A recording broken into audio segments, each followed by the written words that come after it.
শ্রী শ্রী চৈতন্য চরিতামৃত, শ্রী শ্রী চৈতন্য ভাগবত, শ্রী শ্রী চৈতন্য মঙ্গল। মহাপ্রভুর এই তিনটে হচ্ছে প্রামাণ্য গ্রন্থ। কৃষ্ণদাস কবিরাজ গোস্বামী তিনি লিখেছেন শ্রী শ্রী চৈতন্য চরিতামৃত। এই গ্রন্থ যখন তিনি লিপিবদ্ধ করলেন,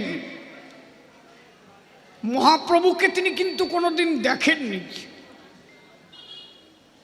মহাপ্রভু চলে যাওয়ার অনেক পরে উনি ওনার সাধন সিদ্ধ সাধনার দ্বারায় মহাপ্রভুর কৃপা পেয়ে এই গ্রন্থ রচিত করেছিলেন। যিনি বৃন্দাবন দাস শ্রী শ্রী চৈতন্য ভাগবত রচিত করলেন, এই বৃন্দাবন দাসের জন্ম। মহাপ্রভু একদিন একটা তাম্বুল চিবিয়ে খাচ্ছিলেন। তাম্বুল মানে হচ্ছে পান। এই পান যখন চিবিয়ে খায়, ওই পানের সাবাটা বৃন্দাবন দাসের মা খায়। তখন কিন্তু বৃন্দাবন দাসের জন্ম হয় নাই। যখন ওই চাবা খেলো, বসে শোনেন জ্ঞানী দল, সেই তখন গর্ব হলো। মহাপ্রভুর পানের ওই চিপ বা ওই সাবা, যেটাই বলি না কেন, এইটা খাওয়ার পরে বৃন্দাবন দাসের কিন্তু জন্ম হয় চরে। সেই বৃন্দাবন দাস গ্রন্থ লিপিবদ্ধ করে শ্রী শ্রী চৈতন্য ভাগবত। তাহলে একজন মহাপ্রভুকে দেখে নাই, তার সাধনের দ্বারা লিখল শ্রী শ্রী চৈতন্য চরিতামৃত। গ্রন্থটা তো কমা নয়। আমি যারে দেখি নাই তার পূর্ণ বিবরণ দিচ্ছি। তাহলে আমি প্রকাশ্যে দেখি নাই, প্রত্যক্ষে দর্শন করি নাই, হয়তো আমি তাকে আমার সাধনার দ্বারাই উপলব্ধি করেছি, নইলে তো আমি লিখতে পারবো না। তাহলে তার গ্রন্থ কমা না। আর যে বৃন্দাবন দাস মহাপ্রভুর পানের চাবা খেয়ে জন্ম হলো, সে যদি কিছু লেখে সেটাও তো কমা না, তাই তো? আজকের আলোচনা সেই তিনটি গ্রন্থের সার বস্তু, যে পাঠটাকে বলা হয় সেটাই হচ্ছে সাধ্য এবং সাধন তত্ত্ব। কোন পথে গেলে মানুষ ঈশ্বরকে পায়, মূল কথা হচ্ছে তাই। সাধন মানে হচ্ছে পথ, সাধ্য মানে হচ্ছে প্রাপ্তি। কোন পথে গেলে মানুষ কৃষ্ণ প্রাপ্তি হবে? বলো জয় জয় নিতাই গৌর রাধা গোবিন্দ হরি গুরু চাঁদ প্রেমানন্দে। একবার হরি হরি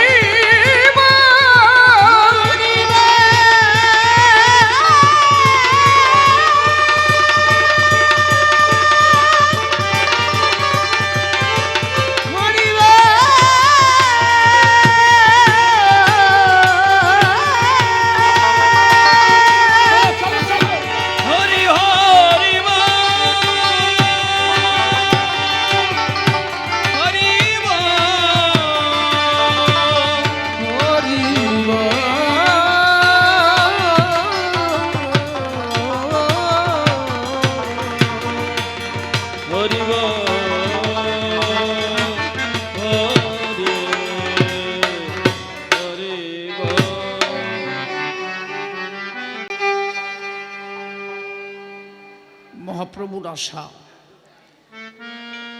মহাপ্রভু যে অবতার হলেন, একটু ভলিউমটা দেখো তো বাবা, তোলা যায় কিনা। স্কেলের উপরে যখনই কথা বলবো তখন তো ছোট হয়ে যাবে। হ্যাঁ,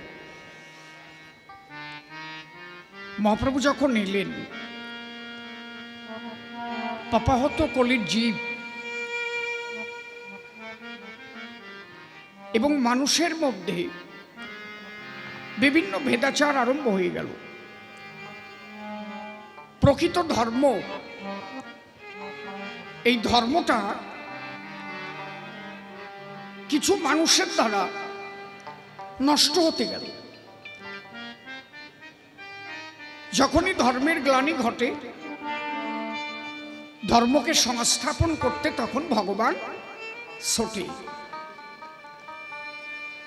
আপনি বলতে পারেন প্রকৃত যিনি একবার ধার্মিক হয়ে যান তার কাছে কোনো জাত থাকতে পারে? তার কাছে না আছে হিন্দু, না আছে খ্রিস্টান, না আছে মুসলমান, তার কাছে তো সবাই হয়ে যাবে সমান। যদি কেউ মতুয়া হন সে জেনে থাকবেন, যদি মতুয়া হয়ে কেউ মুসলিম বিদ্বেষী কথা বলে, আমি তো মনে করি সে মতুয়া না। কারণ মতুয়াদের মধ্যে প্রথম যদি কাউকে জানতে হয়, যিনি গুরুচাঁদ ঠাকুর তিনি বলেছিলেন ওরাকান্দিতে যত সময় 3 কোটি মিয়ার দল না আসবে বারুনি মেলা মিলবে না। তাহলে 3 কোটি মুসলমান ছিল, আমি যদি কোনো মুসলমান নিন্দা করি তাহলে 3 কোটি নিন্দা হয়। আমি কিন্তু কোনো রাজনৈতিক নেতা না, ধর্মের উপরে দাঁড়িয়ে যে কথা আসবে আমার তা বলতে হবে, কার ঘাড়ে পড়লো আর না পড়লো এটা আমার ভাববার বিষয় না। যিনি মহাপ্রভু জবান হরিদাসকে কোলে নিয়েছিল, এমনকি হরিদাসকে দিয়ে দেখালো একজন ব্রাহ্মণের মুখে আগুন না জ্বললেও একজন কৃষ্ণ ভক্ত হরিভক্ত একজন মুসলমানের ছেলের মুখেও আগুন জ্বলে। আচ্ছা, তাহলে আমি কি কোনো বিদ্বেষী কথা বলতে পারি? আমি কি বলতে পারি? যিনি প্রকৃত মানুষ, আমি দেখেছি কিছু মুসলিম ধর্মগুরু, সকলের কথা বলছি না, কিছু কিছু ব্যক্তি যারা ধর্মীয় আলোচনা করতে এসে এমন কিছু কথা প্রকাশ করে যাতে মানুষে মানুষের মধ্যে লড়াই বেঁধে যায়। এটা কি ধর্ম কথা? কখনোই নয়। আপনি ধর্মগুরু হলে, আপনি যদি ধার্মিক হন, আপনি মুসলমানদের মধ্যেও যদি ধার্মিক হন, আপনি যদি সনাতনীদের মধ্যেও ধার্মিক হন, আপনার কথা শুনে মানুষ যেন এক সুতোয় বাধা পড়ে, সে আপনি যে ধর্মের মানুষ হন। নইলে কাজী নজরুল ইসলাম ইসলাম ধর্ম গ্রহণ করে তিনি লিখতে পারেন, সখী শেহরি কেমন বল, নাম শুনে যার এত প্রেম জাগে, চোখে আনে এত জল, সখী শেহরি কেমন বল। তার কাছে কোনো ধর্ম ছিল কি? তিনি জেনেছেন যিনি আল্লাহ তিনি হরি। কেউ তাকে গড বলছে, কেউ বলে জল, কেউ বলে ওয়াটার, কেউ বলে পানি। একটা জায়গায় যদি সবকিছু আনি আলাদা থাকে নাকি? সব এক।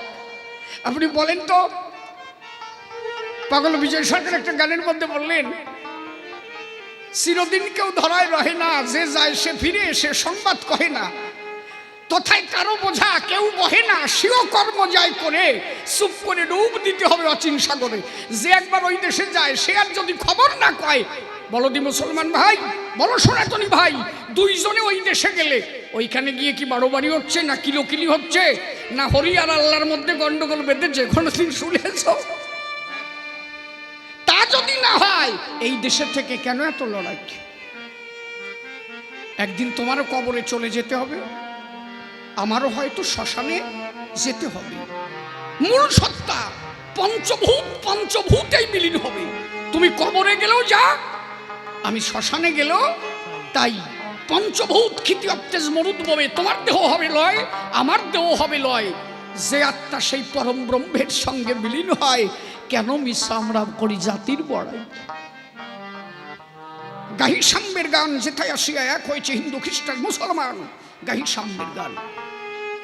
ভারতবর্ষ, আমরা ভারত মায়ের সন্তান, বৈচিত্র্যময় একটা দেশ, যেখানে সবাই আমরা সমস্ত জাতাজাতি ভুলে গিয়ে যেন শান্তি শৃঙ্খলাবদ্ধভাবে থাকতে পারি।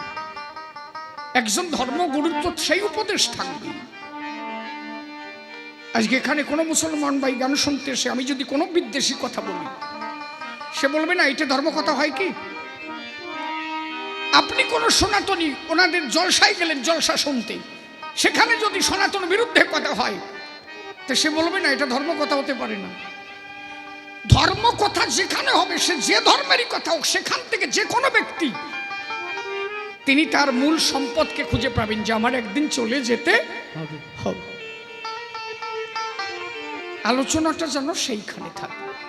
মানুষের মধ্যে মানুষের এই ধর্মের বীজ, ধর্মের নামে ভণ্ডামি করে মানুষের মধ্যে সাম্প্রদায়িক বীজ বপন করে দেওয়া হচ্ছে।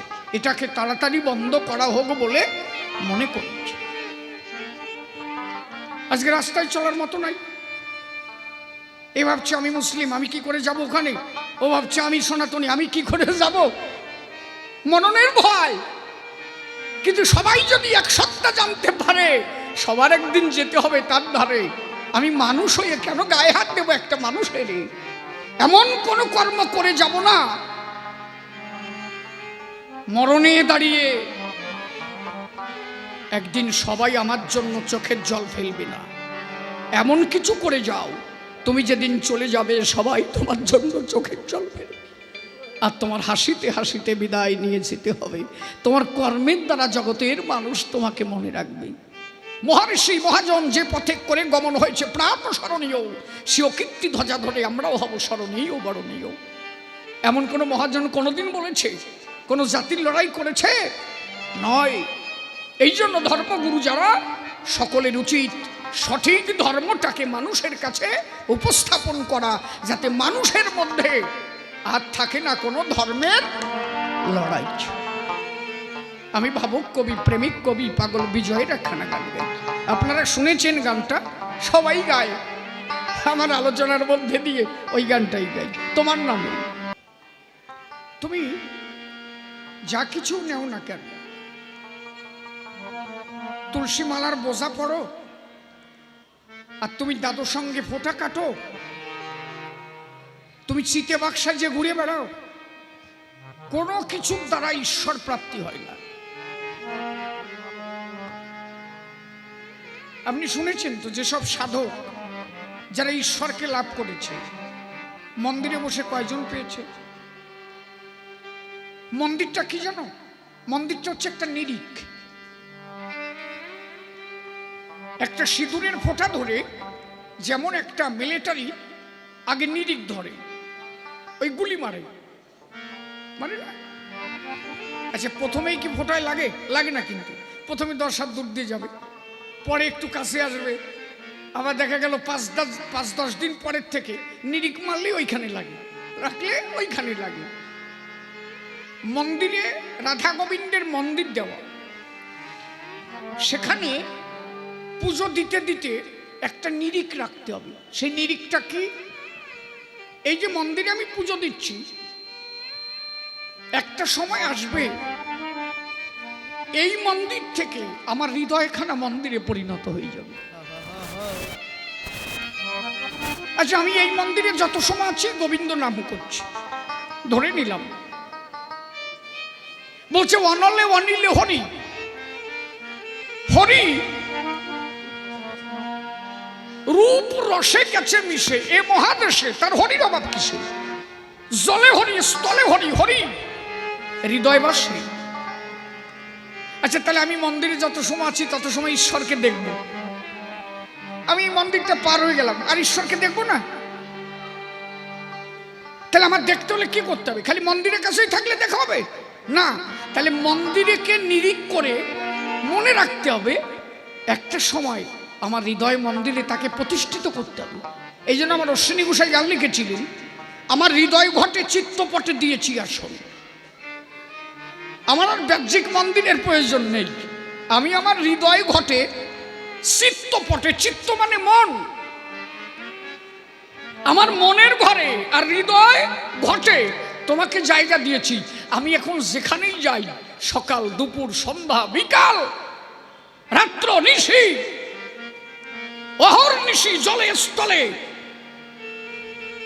লতায় পাতায় কীট পতঙ্গ ধূলিকণায়, আমি যদি মধ্যাকর্ষণ শক্তিতেও থাকি, আমি সেখানেও বসে যেন তোমাকে দেখি।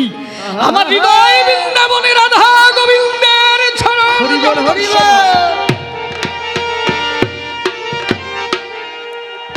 ওর দিকে টাকায় তোর কি? তুই তোর মতো টান, তোর সমস্যাটা কোথায়?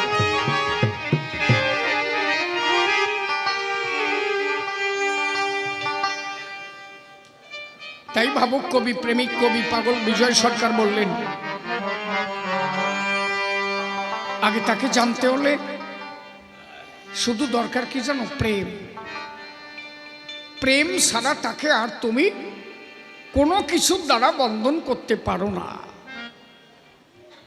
গঙ্গা জল দিয়ে যদি তারে পাওয়া যেত, তাহলে গঙ্গার পাশে যে কয়জন দিন ভরে ডুবোই থাকে, ওরা ভগবান ফাঁসাই বান্ডে না ভাই বেড়াতো।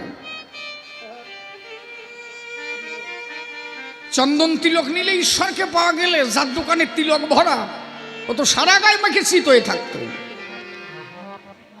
বৃন্দাবন গেলেই যদি ঈশ্বর প্রাপ্তি হতো, নীতা আম্বানি, মুকেশ আম্বানি ওরা কয়খানা ঘর বাঁধতে থাকতো। ভাবতে পারো?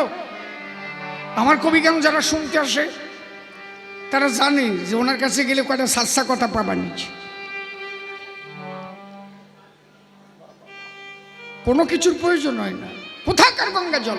যার হৃদয় শুদ্ধ হয়নি তার গঙ্গা জল কোথায় আছে? যার চরিত্র ঠিক না তার গঙ্গা জল কোথায়? আরে গঙ্গা তো তোমার হৃদয়, গঙ্গা তো তোমার দুটো চোখে। তোমার দেহখানা পবিত্র হলে তোমার যে জলধারা নয়ন দিয়ে বইবে, ওই জলই গঙ্গায় পরিণত হবে। কোনো তীর্থে প্রয়োজন হয় না। যদি ভক্ত বিশুদ্ধ চরিত্র হয়ে নবগঙ্গা জল তার ছেড়ে দেয়, দেহখানা পবিত্র হলে সে যে গুরুর আরাধনা করে, ওই গুরুর চরণে কোটি তীর্থ এসে দাঁড়ায়। বাহ্যিক তীর্থের কোনো প্রয়োজন নাই। ঘরে বসে ঈশ্বর প্রাপ্তি হয়তো। ঠাকুর বাবা পাগলা বললেন, আজও সেই বৃন্দাবনে বাঁশি বাজে। বললেন, বাবু কতবার গেলাম, একদিনও তো শুনলাম না। কাজে তা তুমি শুনবা কেন? তা শুনতে হলে দেহখানা লাগবে না। কাজে পাগল আমি যে কয়বার গেলাম, কাজে ও জায়গা গেলি শোনা যায় না, ঘরে বসেও শোনা যায়। বলে পাগল তাই হয়? বলে হ্যাঁ হয়। বলে তা আমি শুনি না। বলে আমার একটু খবর শোনাও তো, কলকাতার খবর। বলে পাগল খবর শুনতে গেলে তো রেডিওর দরকার। বলে ও, তাহলে খবর শুনতে গেলে রেডিওর প্রয়োজন না? আচ্ছা খবর আসছে কোন জায়গায়? বলে খবর হচ্ছে কলকাতায় আকাশবাণী। বলে তা তুমি শুনতেছো না কেন? বলে রেডিও দরকার। বলো আচ্ছা আচ্ছা আচ্ছা, তাহলে এটা রেডিও দাও। রেডিও এনে আনলো, দাও খবর চালাও। বলে পাগল এত তাড়াতাড়ি হবে না, ব্যাটারি দিতে হবে। বলো আচ্ছা, তাহলে ব্যাটারিও লাগে না? দাও দুটো ব্যাটারি ভরে দাও। দিল। বলে দাও চালাও। বলে পাগল এখনো হবে না, এবার চ্যানেল দৌড়াতে হবে। বলে ওরে বাবা, এত তরফার পরে শোনা যায় নাকি? ঠাকুর বাবাও বলছে তাই। খবর হচ্ছে আকাশবাণী কলকাতায়, আমি কালনা বসে শুনতে পাচ্ছি রেডিওর দ্বারায়। বাঁশি বাজছে বৃন্দাবনে, তুমি শুনতে পারো ঘরের কোণে। যদি তোমার দেহ নামক রেডিওর ভিতরে একবার ভক্তি নামক ব্যাটারি কেউ ভরে, রাধা গোবিন্দের বাঁশি সে শুনতে পারে।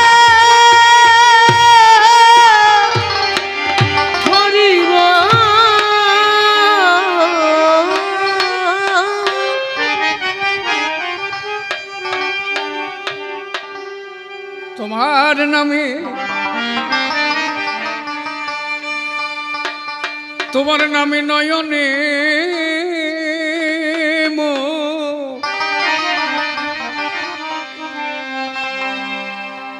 নয়নে মোর অশ্রু ঝরে যে,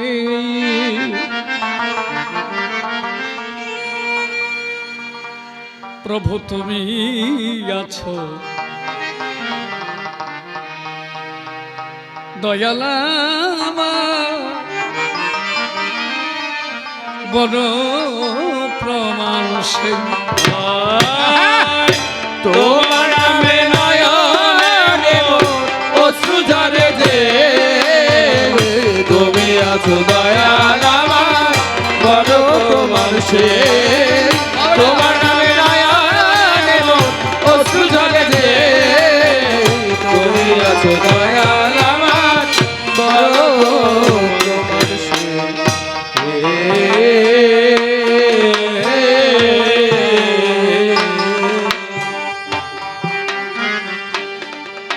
তোরা যে দুইজন গাইলি, তোরা নিজেরা কিছু বুঝলি? হ্যাঁ এই মুখের গোড়ায় নিয়ে কথা বললে জীবনে হয়। আমি কতদিন ধরে বলেছি মিনিমাম 2-3 আঙুল ডিফারেন্স রেখে গান গান। ও যেটা ছয় অজ্ঞে তুই গাদি তোর মতো।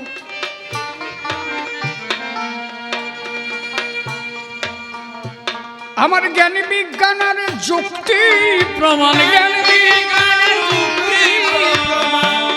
বিজ্ঞানের যুক্তি প্রমাণ কোনো কিছুর দরকার নেই। তুমি আছো দয়াল আমার বড় প্রবাসে, তোমার নামে নয়ন। এদের ভোকালটা কমিয়ে দাও, দুটোই কমিয়ে দাও।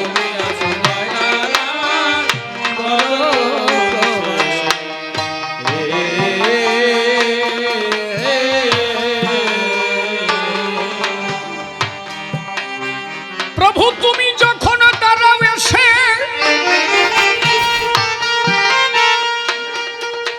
আমার মনের দুয়ারে,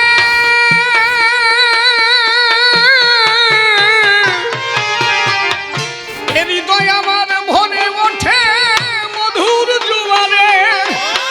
উলুধ্বনি হরিবল হরিবল হরিবল।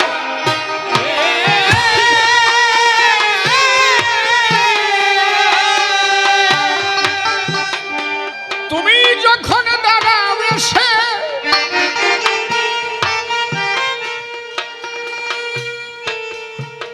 আমার মনের দুয়ারে,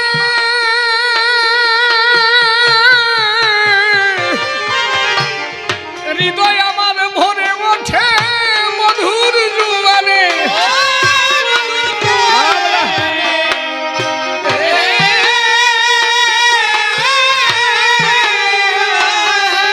আমার অন্তর বাহির দুই ধারে, অন্তর বাহির দুই ধারে দেখি শুধু তোমাকে। তুমি আছো দয়াল আমার বড় প্রবাসে, তোমার নামে নয়ন অশ্রুধারে। তুমি আছো দয়াল আমার বড় প্রবাসে।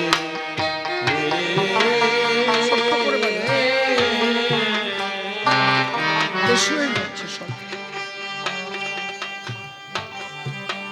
সব বেশি হয়ে যাচ্ছে, কিন্তু এত গ্যাদারিং মনে হচ্ছে কেন?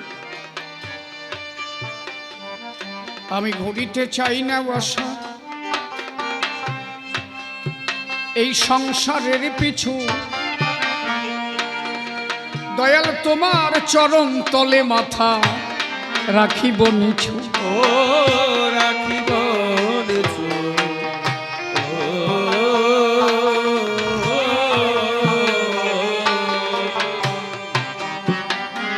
আমি ঘুরিতে চাই না বসার একই জায়গায় থাক, ও বাড়ানোর প্রয়োজন নেই। সংসারের পিছু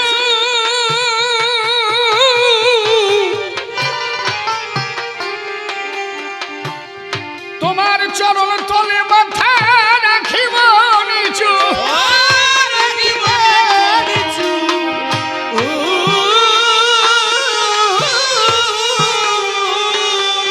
ভাবে আমার বলতে যাহা কিছু, ভাবে আমার বলতে যাহা কিছু সবই তোমায় সঁপে দেই। তুমি আছো দয়াল আমার বড় প্রবাসে, তোমার নামে নয়ন অশ্রুধারে যে। তুমি আছো দয়াল আমার বড় প্রবাসে।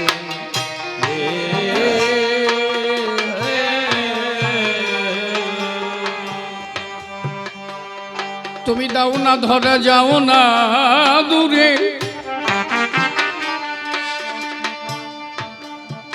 দাও না ধরা যাও না দূরে।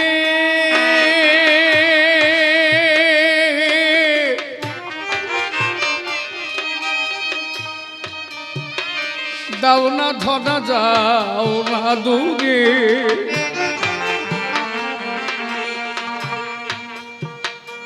আমাকে রেখে দয়াল লুকাইয়ে লুকাইয়ে থাকো আড়ালে থেকে। ও আড়ালে থেকে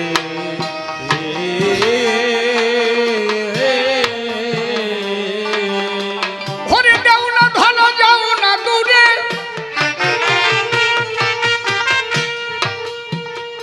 আমাকে রেখে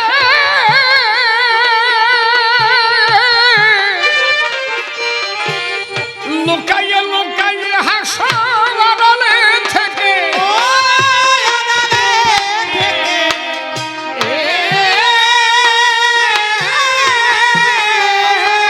আমি তোমার লীলা খেলা দেখে,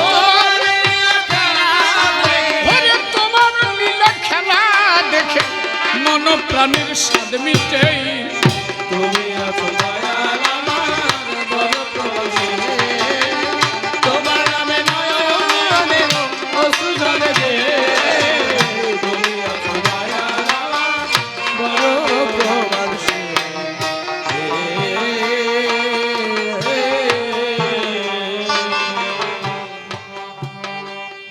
আমি কত লোকের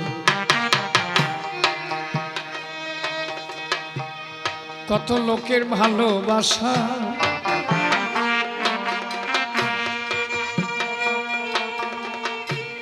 পেলাম জীবনে, এ জীবন তো জুড়ায় না দয়াল তোমার বিহনে। ও তোমাকে হরে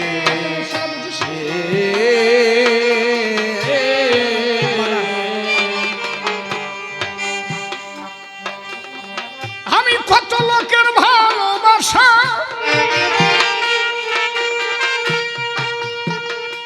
পেলাম জীবনে,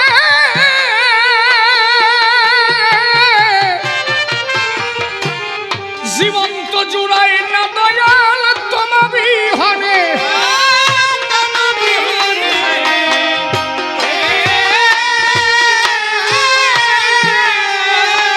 তোমার নাম লয়ে বসি বিজন, নাম লয়ে বসি বিজনে, পাগল বিজয়ের বাসনায়।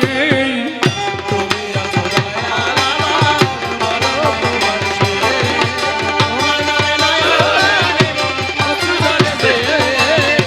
তুমি আছো দয়াল আমার বড় প্রবাসে।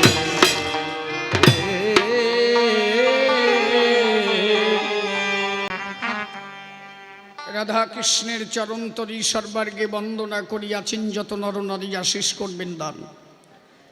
আপনাদের আশীর্বাদের বলে দাঁড়াইয়েছি সভাতলে, আপনারা কৃপা করলে তবেই হবে গান। কবিকাব্যের আলোচনা, কেউ কথাবার্তা বলবেন না, প্রত্যেকের শ্রীপাদ পদ্মে জানাই ভক্তিপূর্ণ প্রণাম। আজকে যেখানে কবিগান বসে শুনছেন জ্ঞানীজন, আমার পক্ষে নয় নতুন অনুষ্ঠান, একটু হালকা রিবা পাবি। আমি আগে পরে আর একবার এসেছি সবার ভিতরে, আবার দ্বিতীয়বারে দিয়েছি দর্শন। বাবাজিরা ডেকেছে মোরে এবছর কবিগান গাহিবার তরে, তাদের কথা অনুসারে সভাতে এসে দিয়েছি দর্শন। হচ্ছে যেভাবে আলোচনা, বসে শোনেন সৌধি জনা। একদিকে রায় রামানন্দ আর একদিকে শ্রীমান মহাপ্রভু, আপনারা শুনেছেন জ্ঞানীজন। আর একটু রেবা পাবে বললাম না। আমি মহাপ্রভুর ভূমিকায় দাঁড়াবো এ সভায়। বিপক্ষেতে রায় রামানন্দ শুনেছেন সবাই, সবাই এসে রামানন্দ দিয়েছে তার ভাবের ছন্দ, না জানিয়ে দ্বিধাদ্বন্দ্ব। আনন্দ দিয়েছে ভক্ত মনে, দেখেছি আমরা সবাই।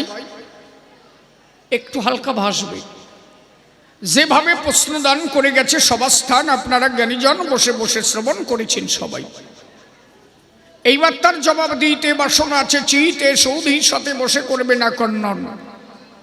একের এক দুই যেমন আমি তারে বোঝাবো তেমন আপনারা ভক্ত ভক্তা সুধীজন বসে বসে করিবে না কর্ণন। যদিও নিজ নাম শিশির সরকার, এই নামের আর নাই দরকার। কবিগান গাইতে গেলে একটা ভূমিকা গ্রহণ করতে হয় সবার ভিতর। সেই ভূমিকা ধরে দাঁড়াইয়ে সবার ভিতরে এক এক করে ধরে ধরে তার জবাব করব দান। আমি আমার শিশির নাই দাঁড়ালাম এ সভায়, আমি হলাম নদী আর নিমাই। আপনারা রামানন্দের কথা শুনেছেন সবাই। বিভিন্নভাবে প্রশ্নপত্র তুলে ধরেছে সভাগাত্র, অত্র তার দিতে চাই সমাধান। গোদাবরী নদীর তীরে দেখা হলো রামানন্দর সঙ্গ ধরে। তার ভাব দেখে মনে হলো আমি মনে মনে করিলাম চিন্তন, রামানন্দের যা ভাব দেখি ও যেভাবে মানে ডাকা ডাকি, এ তো সামান্য মানুষ নয়, হয়তো মূল কথা পাবো ওর কাছে, তাই দাঁড়ালাম ওর পাশে।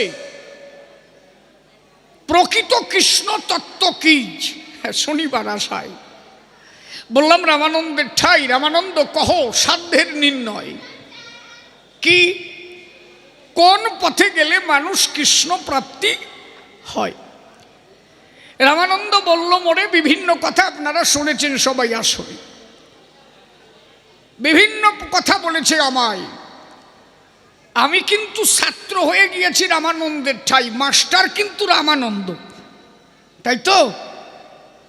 ছাত্র আমি, শিক্ষক রামানন্দ। জিজ্ঞাসা করেছি রামানন্দের ধারে, ছাত্র যেমন জিজ্ঞাসা করে মাস্টারের গোসরে, মাস্টারমশাই কথা নবেন, সান মানে কি আমারে কবেন? এবার মাস্টারমশাই যদি বলে তাই, সান মানে সূর্য, বেজাল মিটে যায়। আর যদি বলে সান মানে চাঁদ, তাহলে তো আর মেলে না। মুনের জায়গায় সান বললি তো আর মানিয়ে নেওয়া যাবে না। তাহলে আমি গেছি তার কাছে, কি বলবো আপনাদের পাশে। আমি গিয়ে দিলাম দর্শন। রামানন্দ তোমার ভাব দেখি, তুমি যেভাবে করো ডাকা ডাকি, তাতে আমি বুঝে দেখি তোমার মতো কৃষ্ণ ভক্ত নাই এ ভুবন। তাহলে তুমি আমার কথা নাও, আমারে জবাব দাও। সাধ্য সাধন কোন পথে মানুষ গেলে পেতে পারে সেই নন্দলালে, সেই সাধন প্রণালী আমাকে একটু যাও বলে। প্রকৃত সাধন তত্ত্বটা কি জানিবার আশায় তুমি আমার কথা নিবা, আমায় একটু জবাব দিবা, কোন পথে গেলে আমি গোবিন্দ প্রাপ্তি হতে পারি এ ধরায়। রামানন্দ প্রথমেই বলল তাই, প্রভু কয়ে পরশলোক সাধ্যের নির্ণয়, স্বধর্ম আচরণে বিষ্ণু ভক্তি হয়। রামানন্দের কথা থাকলো এই জায়গায়, স্বধর্ম আচরণে বিষ্ণু ভক্তি হয়। কৃষ্ণ আর বিষ্ণু সত্তা কিন্তু এক জায়গা নয়। তুমি মাস্টার হয়ে ভুল বোঝালেই যে আমি মানিয়ে নেব, প্রশ্ন করেছি তা ঠিক, সঠিক জায়গায় না গেলে আমি যে ছাত্র একেবারে কমা তা তুমি মনে করে না নাকি? ঠিক জায়গা হাত না দিলে আমি তো ভুল ধরে বসবো। বুঝাও আমায় ঠিক করে, কৃষ্ণ বিষ্ণু এই দুটো সত্তা কি এক জায়গা ধরতে পারে? তাহলে ভাগবতে লিখলো কেন কি, স্বয়ংয়ের কার্য নয় ভুবার হরণ, কৃষ্ণ দেহে বিষ্ণু করে অসুর নিধন। তাহলে কৃষ্ণ বিষ্ণু যদি এক হয়, এই কথা তো ভাগবতে লিখার কোনো জায়গা নাই। তাহলে এই কথার দ্বারাই আমরা বুঝি তাই মূলত কৃষ্ণ আর বিষ্ণু সত্তা এক সত্তা নয়। কৃষ্ণ সত্তা মাধুর্যমণ্ডিত, আর বিষ্ণু সত্তা ঐশ্বর্যমণ্ডিত। দাঁড়িয়ে বলি সবার ঠাই আমি যদি জিজ্ঞাসা করি আপনাদের ঠাই, বলেন দেখি আমার ধারে এই যে কৃষ্ণ মূর্তি আর বিষ্ণু মূর্তি দুটো কি এক? বলেন দেখি আমারে একই? আচ্ছা, কৃষ্ণমূর্তি যদি দর্শন করি বসে শোনেন নর নারী, নর হয়ে অবতীর্ণ হয়েছিলেন আমার কৃষ্ণ হরি, তাই তো? দুটি হাতে বংশীধারী শ্রীমতী রাধার আমি বামে দাঁড়ানো মিথ্যা কথা নয়। যদি কেউ দর্শন করতে যায়, দাঁড়িয়ে বলি সবার ঠাই, যেভাবে রাধাকে নিয়ে বামে দাঁড়িয়ে আছে আমার গোবিন্দ রসময়, দেখিয়া রাধা মূর্তি, রাধাকৃষ্ণের যুগল মূর্তি, মানুষের ভক্তির আছে সেই ভক্তির আত্মী প্রেম ভক্তি তখন তার হৃদয় মন্দিরে জাগ্রত হয়। ওই হাতে বংশী নিয়ে দাঁড়াই আছে, দেখিলে মাধুর্য বা উদয় হয় ভক্তের মাঝে। তখন রাধা গোবিন্দ প্রেমানন্দে হরি গুণ গায়, জয় হরি বলে ভক্ত ভাসে চোখের জলে। রাধা কৃষ্ণের সেই ভাব শরীরে তখন ভক্ত কিন্তু ডুব দেয়। কিন্তু যদি বিষ্ণু সত্তা দেখতে যাই, সেই ভাব কি আছে ওই জায়গায়? যদি বিষ্ণুর হাত আমরা দর্শন করি বসে শোনেন নরনারী, বিষ্ণুর কিন্তু দুটি হস্ত না চারটি হস্ত পাই, শঙ্খ চক্র গদা পদ্ম।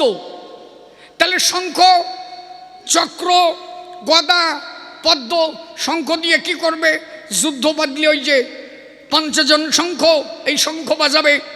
চক্র দিয়ে কি করবে? যারে যারে পারে চিৎ করে বুট করে কাট করে ফেলবে। এতে কি ভক্তের মনে ভক্তি উদয় হবে? হ্যাঁ। আর গদা দিয়ে বাড়াই চিৎ করবে। তাহলে ভক্ত যদি ওই দেখে, দাঁড়িয়ে বলি সভা পাখে, ভক্তর কি আর ভক্তির উদয় হবে বুকে? এটা কিন্তু নয়।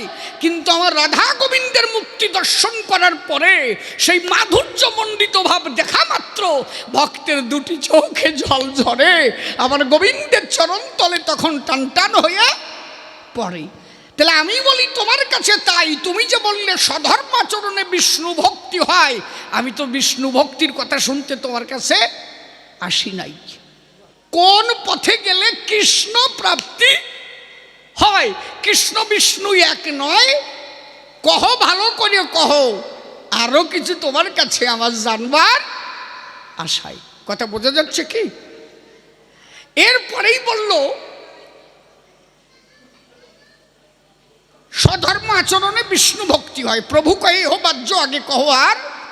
রায় বললেন কৃষ্ণে কর্মার্পণ এই সাধ্যসার। বললে কৃষ্ণতে যদি কেউ কর্ম অর্পণ করে তাতেই সে কৃষ্ণকে পেতে পারে। আচ্ছা বলেন দেখি, আমার ভক্ত যদি কেউ হয় চরাচরে, সে কি কৃষ্ণের সব কিছু সমর্পণ করতে পারে? কোনোদিন পারে? প্রকৃত ভক্ত যারা হয় তারা সমস্ত কর্ম অর্পণ করে না, গোবিন্দের রাঙা পায়। আমি ছোট্ট একটা উপমাতে বোঝাই। আমাকে যে পালা দিয়েছে এর মধ্যে তো কোনো হাসি কথা নাই। আপনারা যদি চান 2টো একটা গল্প দিতে পারি, কিন্তু ওগুলো তো আমারও ভালো লাগে না, নাকি? ওতে খালি খালি কি বাজে, মুখটাই বাজে হয়ে যায়। প্রকৃত ধর্ম কথা যাতে মানুষে না পায় ব্যথা, যাতে বারে ভক্তিলতা, সেই কথার মধ্যে থাকলে আমার মনে হয় ভালো হয়। বসে শোনেন নারী নরে কি বলবো সবাধারে। তাহলে কোন পথে গেলে আমি পেতে পারি তারে? রামানন্দ পথ দেখালো কি? সমস্ত কর্ম যদি কৃষ্ণের প্রতি কেউ আত্মসমর্পণ করে। বলেন দেখি, আমার ঠাই কেউ একজন রাস্তা দিয়ে যায়, ছেলে রাস্তা দিয়ে যাচ্ছিল, বসে শোনেন জ্ঞানী দল, ছেলের হাতে একটা বোঝা ছিল, ওই বোঝা নিয়ে ছেলে রাস্তা দিয়ে যায়। বাবা বাজার করতে গেছে, কি বলবো আপনাদের কাছে, বাজারে গিয়ে বাজার করছে। ছেলে বাড়ি এসে বোঝাটাকে রেখে বাজারের দিকে ছুটে গেছে। বাবা বৃদ্ধ হয়ে গেছে, বাজারে গেল। এখন বাবা দেখছে তাই, ছেলে দেখছে তাই, বাবা বাজারের ব্যাগটা বয়ে নিয়ে রাস্তা দিয়ে যায়। বাবা অন্তরে করলো ধারণা, আমার এই বোঝা বইতো আর বইতে হবে না। কেন? আমার ছেলে এসে গেছে না, মনে আছে ভাবো, হাতের বোঝাটা ছেলের হাতে দেবো, ছেলে বাড়ি নিয়ে চলে যাবে, আমার বোঝা হালকা হবে, আমি একটু আনন্দ পাবো। আমি বৃদ্ধ হয়ে গেছি তো। ছেলে মোটরসাইকেল নিয়ে গেল, বাবার সাথে দেখাও হলো, কিন্তু বোঝাটা ছেলে নিল না। আচ্ছা, প্রকৃত আদর্শবান যদি ছেলে হতো এই কাজটা কি করতে পারত? ছেলের কর্তব্য ছিল কি? বাবাকে দেখা মাত্র বোঝাটা তুলে নেওয়া। কেন? ছেলে বলতো তাই, তুমি সংসারের সমস্ত বোঝা বহন করো, আমার কথা নাও বাবা, এইটুকু বোঝা আমার কাছে দাও, অন্তত এইটুকু বোঝা হালকা হোক। তাহলে যদি কেউ ভক্ত হয়, যিনি গোবিন্দ তিনি জগতের বোঝা বয়, ভক্ত হলে পারে আর নিজের বোঝা দিতে চায় না তারে, সে তখন ডাক দিয়ে বলে গোবিন্দের ধারে, আমি বোঝা বইব তাতে দুঃখ নাই, তুমি গোবিন্দ সুখে থাকো, আমি এইটুকু ভিক্ষা চাই। ভক্ত কখনো পূর্ণভাবে আত্মসমর্পণ, পূর্ণভাবে তার সমস্ত কিছু সঁপে দিতে পারে না। ভক্ত জানে তাই, আমি জীবনে যত পাপকর্ম করেছি, যদি এই পাপকর্ম দিয়ে আমার গোবিন্দের পাই, তাতে যদি আমার গোবিন্দ কষ্ট পায়, আমার মনে আছে ভাবো, আমার জীবনের ভালো যতটুকু আমি ততটুকু আমার গোবিন্দকে দেব, মন্দটুকু আমি ধরে রাখবো। মনে আছে ভাবো, ওই মন্দটুকু নিয়ে আমি কাঁদবো, কিন্তু তুমি হরি সুখে থাকো, আমার ভালো যতটুকু আমি তোমাকে দেব। আমি চাই না তুমি আমার জন্য কোনোভাবে কোনো কষ্ট পাও। তাহলে প্রকৃত কৃষ্ণ ভক্ত যারা সমস্ত কর্ম গোবিন্দের প্রতি আত্মসমর্পণ করে না, তারা বসে শোনেন আপনারা। একদিন সত্যব্রত চাষার কথা বসে শোনেন বিজ্ঞ শ্রোতা। নারায়ণ ডাক দিয়ে বলে, গোবিন্দের ঠাই। ওই যে কৃষ্ণচন্দ্র যিনি নারদের কাছে বললেন, তিনি, নারদ তুমি তো মনে করো তোমার উপরে ভক্ত জগতে নাই। বলে, হ্যাঁ প্রভু, আমার উপরে ভক্ত আর কে? বলে, চলো তাহলে মত্তধামে যাই, তোমার একটু ভক্ত দেখায় আনি। ভক্ত দেখাতে আনলো। বসে শুনে জ্ঞানী দল দুইজনে ঘুরতেছিল।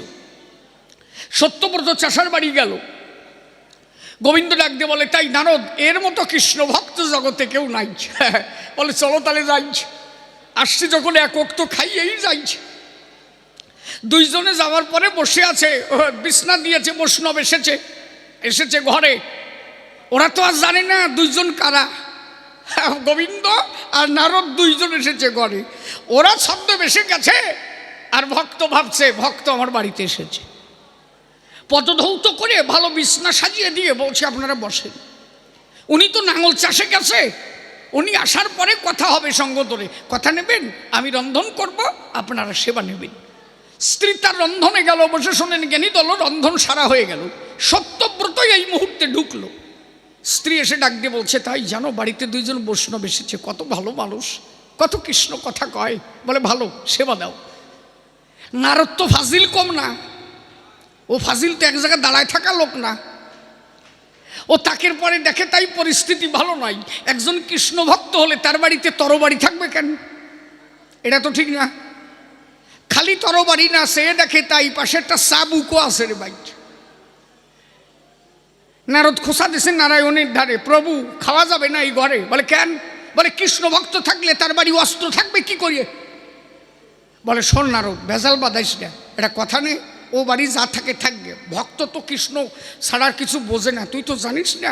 এদের মতো কৃষ্ণ ভক্ত হয় না, ভাত যাদাই খাইয়ে চল বাড়ি যাই, ভেজাল বাঁধানোর দরকার নাই। বলে, শোনো, ভক্ত যখন পরীক্ষা করতে আসছি আমি না শুনে যাব না। বলে, কি শুনবি? বলে, এই চাবুক আর তরবারি রাখলো কেন? এত বড় ভক্ত, তার বাড়ি অস্ত্র থাকবে কেন? বলে, নারদ ভেজাল বাঁধাইস না। বলে, শুনবি? বলে, হ্যাঁ। বলে, তাই শোন। সত্যব্রত পাটা ধুয়ে এসে কেবল ঘরে বসেছে, বৈষ্ণবদের প্রণাম করেছে। নারদ কয় যে, প্রণাম দেবা পরে এই চাবুক রাখছো কেন ঘরে? সত্যব্রত বলে, আপনারা এসেন বৈষ্ণব হয়ে সেবা নিতে ঘরে, আপনারা এসব কথা শুনে কি করবেন বলেন দেখি মোরে। হ্যাঁ। নারদ বলে, তাই এই চাবুক আর তরবারির জবাব না দিলে তোমার বাড়ি খাবো না, নেই বুঝবানি ঠেলা কোন জায়গায়। আর বৈষ্ণব অপরাধী হলে তোমার নরকের জায়গা নাই। সত্যব্রত বলে, তাই কথা তো ঠিক, কিন্তু এইটুকু জবাব না নিলে নয়। বলে, দিতেই হবে। সত্যব্রত বলে, তাই যদি কোনোদিন নারদরে পাই, মনে আছে ভাবো, এই তরবারিটা রেখে চোর ফাঁসার মধ্যে ভরবো। নারদ বলছে, গোবিন্দের ধারে, গোবিন্দ কোনো রকম বলে না যে আমি আইছি। এই কেন বড়িয়েই দিল, ঠিক নাই। বলছে, আচ্ছা সত্যব্রত, তা নারদের পরে তোমার এত রাগ কেন? বলে, শোনো, ও যেখানেই যাবে গোবিন্দ রক্ষা করো। ও যেখানেই যায় টুং টুং করে খালি গোবিন্দ গোবিন্দ ছাড়া ওর আর কিছু নাই। ও জলে পড়লেও গোবিন্দ, পাহাড় থেকে পড়লেও গোবিন্দ, সব জায়গায়ও গোবিন্দ। ওই একবারও কি জানে বিশ্ব জগৎ যে চালায় তার কত কাজ? আমি মনে করি তাই ও সারাদিন ওর জন্য গোবিন্দের রেস্ট নাই। হ্যাঁ, ওই শালারে যদি মারিয়ে দিই আবার গোবিন্দ একটু রেস্ট পাবে। নারদ চিন্তিত দিছে, বলি এ তো মারাত্মক ভক্ত। বলি, এইরূপ ভক্ত তা তো জানি না। বলে, চাবুক রাখছে কেন? তাই শোন। বলে, আচ্ছা চাবুক রেখেছো কেন? বলে, যদি কোনোদিন প্রহ্লাদরে পাই ওইটা পিটাই মারতে চাই। বলে, প্রহ্লাদের পরে এত? বলে, শোনো, পাহাড় থেকে পড়ে গেল, গোবিন্দ রক্ষা করো। পাগলা হাতি ছেড়ে দিল, গোবিন্দ রক্ষা করো। বিষের বাটি দিল, গোবিন্দ রক্ষা করো। ওই একবারও কি ভেবেছিল ওই বিষের বাটি যদি আমার গোবিন্দের কিছু হতো? ও পাহাড় থেকে বললো, বলো গোবিন্দ রক্ষা করো। ওরে রক্ষা করতে গিয়ে যদি আমার গোবিন্দের কোনো ক্ষতি হতো? আমি মনে ভাবলাম তাই এই দুই শয়তানরে মারিয়ে দিলি, তাতে আমার গোবিন্দ একটু রেস্ট পায়। ভক্ত এত সোজা হওয়া যায়? তাহলে প্রকৃত ভক্ত যারা সমস্ত কর্ম গোবিন্দের প্রতি সমর্পণ করে না তারা। আপনি বাড়ির থেকে কবি গান শুনতে আসছেন এখানে, বললাম না এটা টাফ আলোচনা, সহজে সবাই বোঝে না। আপনি কবি গান শুনতে বাড়ির থেকে বেরিয়ে আসছেন, বাড়ি প্রণাম করেছেন। সবাই তো গৃহ মন্দিরে প্রণাম করে কি না? একটু দূরে গেলে প্রণাম দেয়, ঠাকুর হ্যাঁ তোমারটা তুমি দেইও, আমি আসতেছি, মানে তুমি কুর হয়ে থাও, আমি ঘুরে আসি।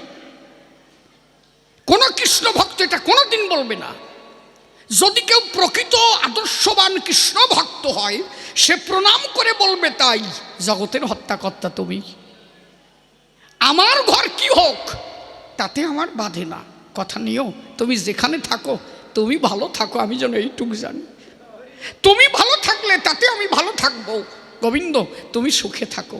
বলেছে না, আমায় বাসো বা না বাসো ভালো, তাতে দুঃখ নাই, আমি তোমাকে বাসিব ভালো, এই ভিক্ষা চাই। তাহলে তুমি ভালো থাকো, তুমি তোমার নিজের ভালো আকাঙ্ক্ষা করো না, তুমি প্রণাম দিয়ে বলো, তাই গোবিন্দ তুমি ভালো থাকো, আমার গৃহ তোমার দেখার দরকার নাই। আচ্ছা, আমি যদি তার ভালো চাই, সে আমার বাস দেবে তাই মনে হয়? কিন্তু চাওয়ার মধ্যে পার্থক্য তো। একটা বিষের বাটি রাধারানীর কাছে তুলে দেওয়া হলো, আর একটা বিষের বাটি প্রহ্লাদের কাছে তুলে দেওয়া হলো। তাহলে যে বিষের বাটিটা রাধারানীর কাছে আর যে বিষের বাটিটা প্রহ্লাদের কাছে, দুইজনের চাওয়া আলাদা। প্রহ্লাদ বিষের বাটি হাতে নেওয়া মাত্র বলছে, গোবিন্দ রক্ষা করো, মানে বিষ খেয়ে তুমি মরো দরকার নাই, আগে আমারে বাঁচাও। এইটা হচ্ছে প্রহ্লাদের কথা। আর রাধারানীর কাছে যে বিষের বাটি, রাধারানী কি বলছে, আমাকে বিষ দিয়ে যদি তুমি সুখে থাকো, আমি বিষ খাবো, দুঃখ নাই। চাওয়াটা আলাদা হয়ে গেল না?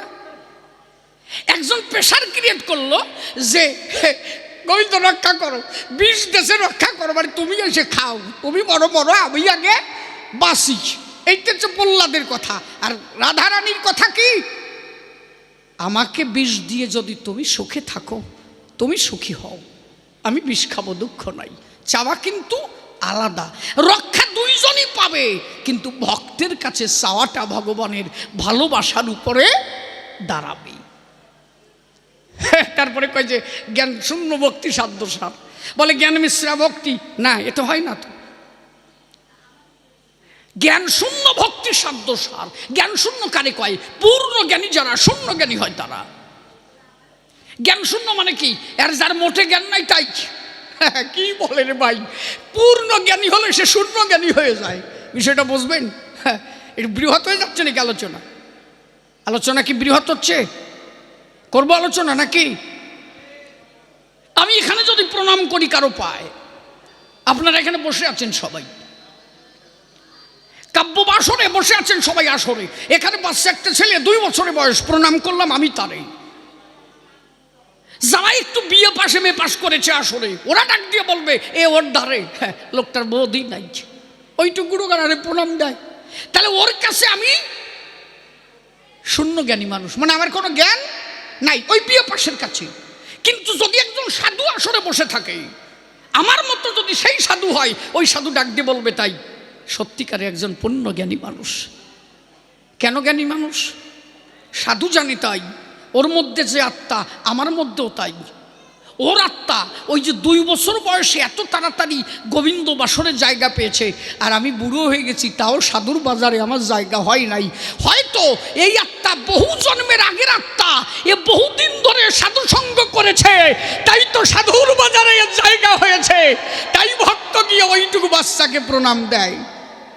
সাধারণ মানুষের কাছে ওই লোকটা শূন্য জ্ঞানী, কিন্তু প্রকৃত পূর্ণ জ্ঞানী ওই ব্যক্তি। বলেন দেখি, আমার দ্বারে শূন্য জ্ঞানী না হলে কেউ এই দুটো মূর্তিকে প্রণাম করে? আপনারা যদি শূন্য জ্ঞানী না হতেন, এই মূর্তি প্রণাম করতেন কি? যত সময় শূন্য জ্ঞানী না হবে, জ্ঞান থাকবে, কিন্তু ভক্তি মার্গে গেলে তখন আর জ্ঞানের ক্রিয়া থাকবে না। যদি জ্ঞান থাকতো, আপনি এই মূর্তিকে প্রণাম করবেন কি? করতে পারবেন না। কেন পারবেন না? আমি যে স্টানটার উপরে দাঁড়ায় গান গাই, কবি গান মনে হচ্ছে কি? কবি গান হচ্ছে একটা যুক্তির গান। কবি গান শুধু এই না, ওই যে দুটো নায়িকান দিয়ে হাঁটা দিলাম, এসব কবি গান না। হবে সেই সিদ্ধান্ত কি? আমি গান গাচ্ছি, এটা একটা জড়বস্তু, এ কথাও কয় না, মাথাও নাড়ায় না, মেডিকেল সায়েন্স প্রমাণ করেছে তাই, সায়েন্স বলছে তাই। জড় কারে কয়? যার কোনো প্রাণ নাই, তাই তো? আচ্ছা, এইটা হয়তো লোহা দিয়ে তৈরি, মন্দিরে যে মূর্তি কি দিয়ে তৈরি? হয় ফাইবার, না হয় পাথর, বস্তু তো একই। তারও প্রাণ নাই, এরও প্রাণ নাই। তাহলে প্রণাম করে স্ট্যান্ডার্ড পাই আমরা, কিন্তু কেউ প্রণাম দিচ্ছি না। প্রণাম দিচ্ছি কোন জায়গায়? যেখানে রাধা গোবিন্দের মূর্তি আছে ওই জায়গায়। কোন একজন সায়েন্স এসে আমার কাছে বলল, আপনি ওখানে প্রণাম করছেন, আপনার তো জ্ঞান আছে, জড়বস্তু কথা কয় না, ওর মধ্যে প্রাণ নাই, আপনি প্রণাম দিচ্ছেন কেন? আমি বলছি, দেখেন, সব জায়গায় জ্ঞানের ক্রিয়া চলছে না। আপনার কাছে মনে হচ্ছে তাই, জড়বস্তু কথা কয় না, কিন্তু আমার ভক্তির ঘরে আমি বলি আপনার দ্বারে ওটা যদি পাথরও থাকে, এখন আর আমার সে জ্ঞান নাই। আমি ভক্তির ঘরে গিয়ে দেখেছি, তাই ওই পাথরের মধ্যেও আমার রাধা গোবিন্দ আছে, ওর মধ্যে থেকেও সে আমাদের সঙ্গে কথা কয়। তাহলে সেখানে গেলে আগে শূন্য জ্ঞানী হওয়া চাই। সব জায়গায় জ্ঞানের ক্রিয়া চলে না। অন্তরে করি ধারণা, বসে শোনেন সধিজ না, সেই জ্ঞান শূন্য না হলে ঈশ্বর প্রাপ্তি হয় না। পূর্ণ জ্ঞানী যারা, শূন্য জ্ঞানী তারা দেখবেন যে পূর্ণ জ্ঞানী হয় চুপ করে বুট হয়ে বসে থাকবে, কোনো কথা নেই। ধান খেতে গেছেন, ধানের জমিতে যাওয়া আছে, ধানের জমিতে যাবেন, দেখবেন যে ধানটা চালে পরিপূর্ণ, ও মাথা কিন্তু ভুট করে থাকে। ও জানে আমার মধ্যে চাল আছে, মালিক কেটে নেবে, কয়দিন পরে সিদ্ধ করবে, সেখান থেকে চাল বানাবে, ভাত হবে, তাই মালিক খাবে। ও কিন্তু মাথা বুট করে থাকে, কাউরে বুঝতে দেয় না যে আমার মধ্যে মাল আছে। আর যে ধানটা সিটিয়া হয়, সিটিয়া, ও ক্ষেতের আলির উপরে দাঁড়ায় বুঝতে পারবেন যে ওই একটা আছে। ওই সিটিয়ে খাড়া হয়ে থাকে, মানুষের দেখায় মাল আসি গাবি, কাটিয়ে নিয়ে যায়, আসলে ওনার মধ্যে কিছু নাই। এই জন্য পূর্ণ জ্ঞানী যারা মাথা নিচু করে থাকে, তারা শূন্য জ্ঞানীর আচরণ তাদের মধ্যে হয়। সেই শূন্য জ্ঞানীর ভাবে ঘরে বসে শোনেন, নারী নরে মানুষ গেলে ভক্তির ঘরে, তখন আর বাহ্যিক জ্ঞান তার শূন্য হয়ে যায়। মহাপ্রভুর জ্ঞান নাই তাই মনে হয়। আমি যদি শিশির হয়ে বলি, এত সময় তো মহাপ্রভুর ভূমিকায়। ছোট্ট একটা ঘটনা বলি, কোন স্তরে গেলে ঈশ্বর প্রাপ্তি হয়। মহাপ্রভুকে খালি খালি বলেছেন, আমি শিশির হয়ে বলছি, পালা ছেড়ে দিয়ে শিশির হয়ে বলছি, বোঝা যাচ্ছে কি? এখন আমি শিশির হলাম, মহাপ্রভুর কথা বলছি। আমি তো মহাপ্রভুর ভূমিকায় থেকে মহাপ্রভুর কথা বলতে পারি না, তাহলে কবিগান থাকে না। বললাম না, কবিগান একটা কঠিন বিষয়। আমি ওই ভূমিকা বাদ দিয়ে এবার মহাপ্রভুর দুটো কথা বলি শিশির হয়ে। কোন স্তরে গেলে ঈশ্বর প্রাপ্তি হয়? মহাপ্রভু যিনি একদিন বৃন্দাবনে যাচ্ছেন, তিনি তা বৃন্দাবন যাচ্ছেন, একটা আশ্রমে গান গাচ্ছি। আমি যে বাজে কথা বলতে পারি না তা না, আমি যদি বাজে কথা বলি মোতাই সারিয়ে দেওয়ার লোক আমি। আমার চ্যানেল ট্যানেল দেখলে বসবে মানুষে। এখন আস্তে আস্তে বয়সে যাচ্ছে, চারিদিকে পাক ধরিছে নাকি, আর বাজে কথার বয়স আমার আছে? এখনো বললি মোতাই সারিয়ে দিতে পারি আমি। এই জন্য মা চরণ ধরে করি, মানা ভালো কথা বলছি, শোনো, যা শুনলে কাজ হয়। ওই দুটো ফুলও গল্প শুনে করবা কি, যাতে কিচ্ছু নাই। বৃন্দাবন চলছে মহাপ্রভু, সঙ্গে কে? বলভদ্র। তা মহাপ্রভু যেতে যেতে কি বলবো, সভাতে একটা গোয়াল ঘরে ঢুকে গেছে। গোয়াল ঘরে কি হচ্ছে? একটা গাভী হাম্বার রবি ডাক দিয়েছে। মহাপ্রভু মনে ভেবেছে তাই একটু গোয়াল ঘরে যাই।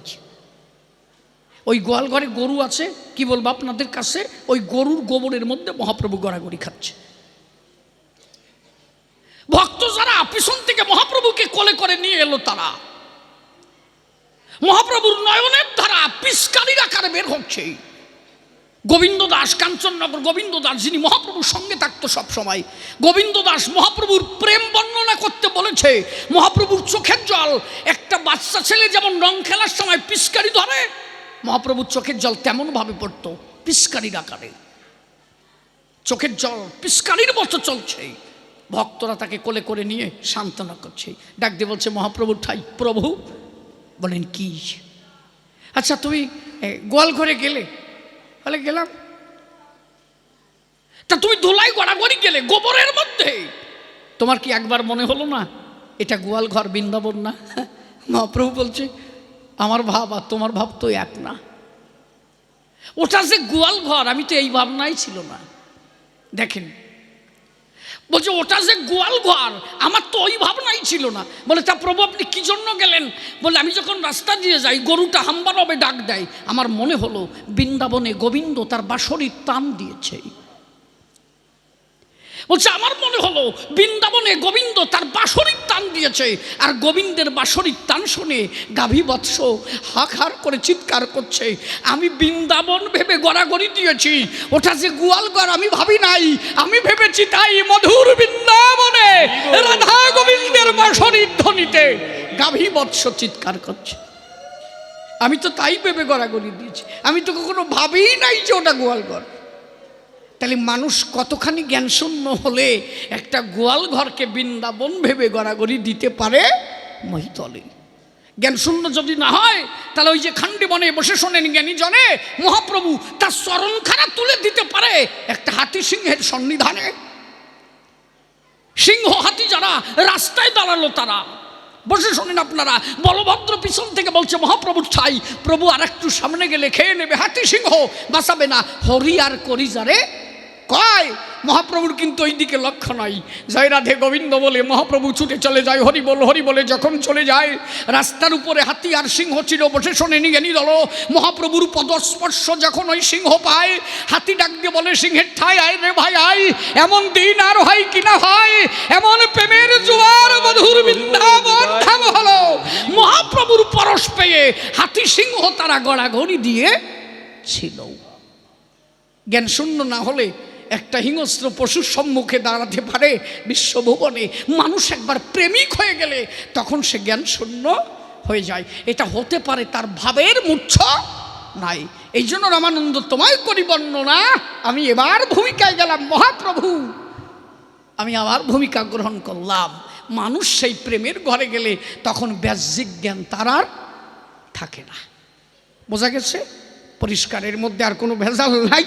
এইবার বলেছে শান্ত প্রেম সর্বসাধ্য সার, প্রভু বললেন এহ বাহ্য আগে কহো আর। এই শান্ত প্রেম সর্বসাধ্য সার, প্রভু বললেন এহ হয় আগে কহো আর। রায় বললেন দাস্য প্রেম সর্বসাধ্য সার, প্রভু বললেন এহ হয় আগে কহো আর।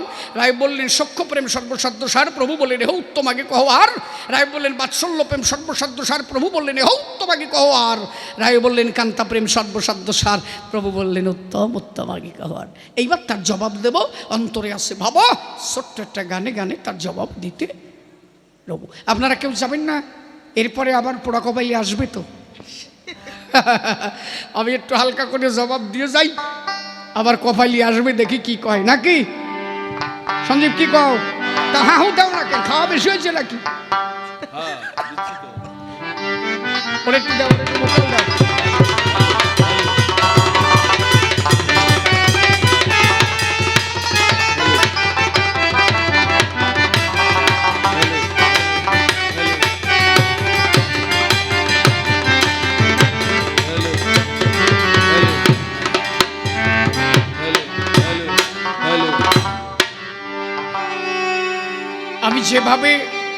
আমি যেভাবে জবাব দিচ্ছি ও বুঝবে কি না? আমি যে সারমর্ম কথাগুলো বলছি সারটুকু ফেলে না দেয়। ছেলে জ্বর হয়েছে তো বাবা ভাবছে ছেলেটার একটা প্যারাসিটামল খাওয়াই, তো ছেলে প্যারাসিটামল খায় না, কারণ ওর মধ্যে কুইনাইন আছে তো তিতো। বাবা মনে মনে ভাবলো তাই বাজার থেকে একটা মিষ্টি এনে ওর মধ্যে ভরে দিয়ে খাওয়াইছে। একটা কালোজাম মিষ্টি কিনে ওর মধ্যে কুইনাইন আছে, প্যারাসিটামল ভরে দিয়ে ছেলের বলছে খা। ছেলে খেয়েছে, বাবা আনন্দ পেয়েছে, জ্বর সেরে যাবে, ভয় নাই। এখন বেলা যত যায় তত বাড়ে। বাবা গেছে ডাক্তারের দ্বারে, কি ওষুধ দিলে আমারে? ছেলে খেলো আমার সামনে, মোটে ওষুধ খায় না, কত কষ্ট করে মিষ্টির মধ্যে দিয়েছি ভরিয়ে। ছেলে খাওয়ার পরে আমি ভাবছি জ্বর যাবে সারিয়ে, দিন যত যায় জ্বর তত বাড়ে। ডাক্তার বলে ওষুধ ঠিক দিছি, আপনার ছেলে খাইছে কিনা শুনে দেখেন। বলে না না খেয়েছে আমার সামনে। বলে বললাম তো আপনার ছেলেও কমা না। ও বাড়ি যেয়ে ছেলের কাছে বলছে তাই খোকা মিষ্টি কেমন খাইছো বাবা? বলে বাবা কালো জাম ভালো খাইছি, ভিতরের বিসিডে ফেলাই দিছি। বলে যাতে জ্বর সারবে সেইটা ফেলাই দিছে। এই জন্য তোমার করি মানা, সেটা কাজের কথা সেইটুক ফেলে দিও না বাবা, মূল কথাটা ধরে রেখো।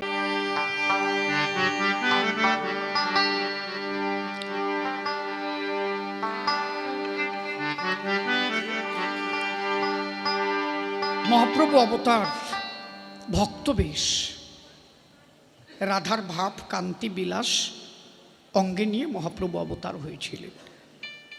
রাধা প্রেমে ঋণী হয়েছিলেন। কৃষ্ণ ভক্ত হয়ে রাধারানীকে বলেছিলেন তোমার ভাবকান্তি বিলাস আমাকে দাও, আমি ভক্ত হয়ে বুঝতে চাই তুমি আমাকে কেমন ভালোবাসতে। যদিও পালার মধ্যে কথা বললে পালার থেকে না। পাগল বিজয় সরকার এই জন্য ওই যে একটা গান লিখেছেন,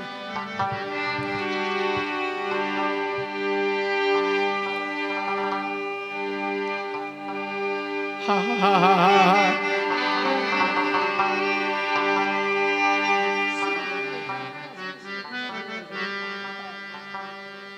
দয়াল দয়াল গুরু গো পাগল বিজয় সরকার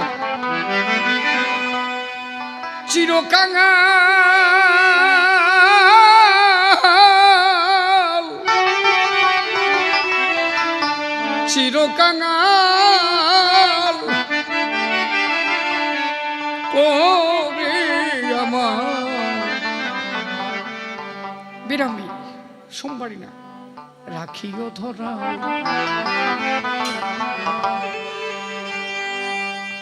ও দয়াল গুরু গো বিরাম তোর বললাম না বিরাম কি গো ছেড়ে দে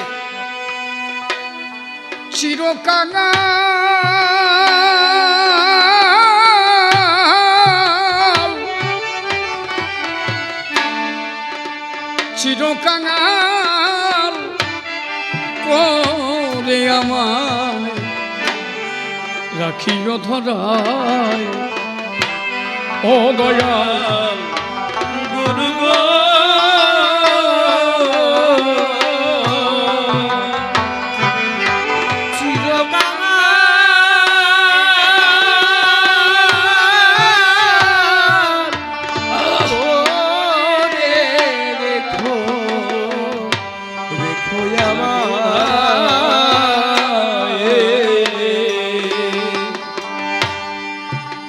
তোমার নাম নিতে আমার নয়ন পথে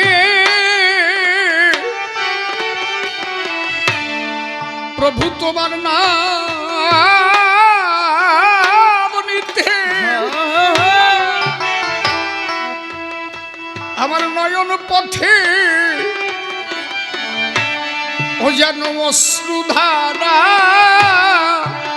বয়ে যায় চিরকাল করে দেওয়া ও দয়াল গুরু গো চিরকাল করে আমায় রাখিও ধরায়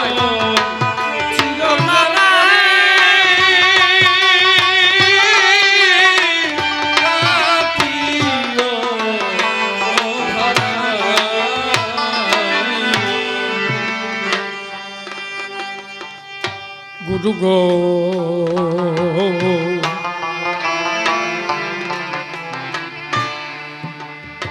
আমি কাঙাল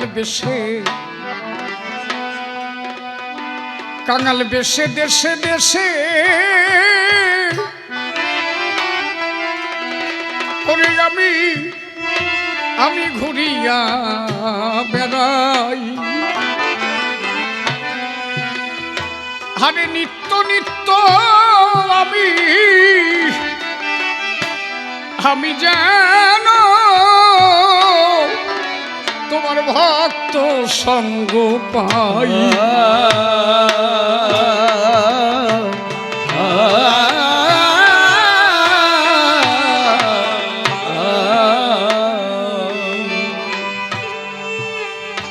আমি কাঙাল বেশে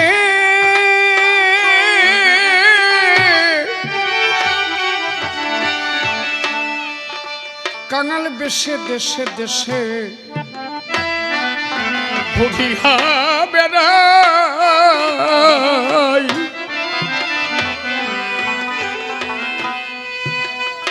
আরে নিত্য নিত্য আমি যেন তোমার এই ভক্ত সঙ্গ পাই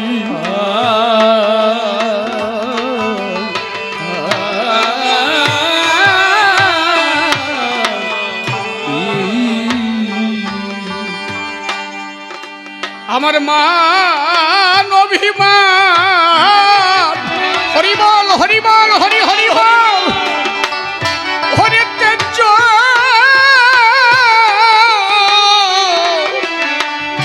অক্ষরে গো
টাকা পয়সা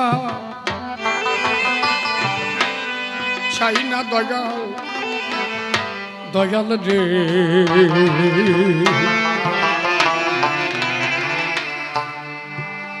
আমায় দিও না জমিদারি,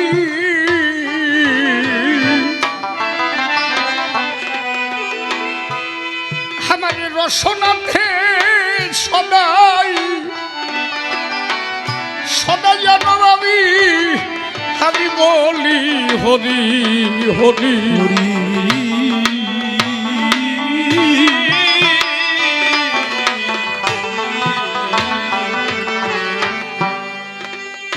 টাকা পয়সা চাই না দয়াল, আমি চাই না জমিদারি,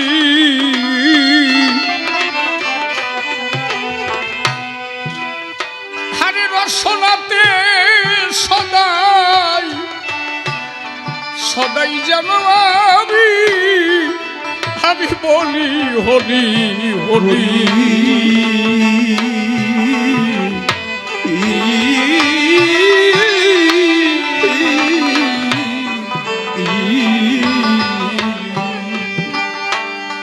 তোমার যুগল রূপে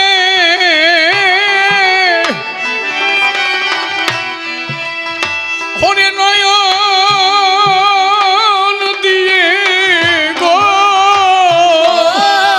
হরি বল হরি বল হরি হরি বল।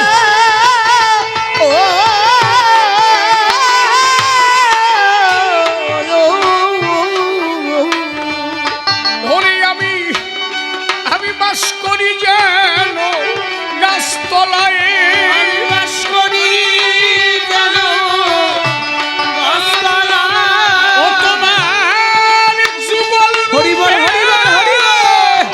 নয়ন দিয়ে আমি বাস করি যেন ও গাছতলায় তোমার।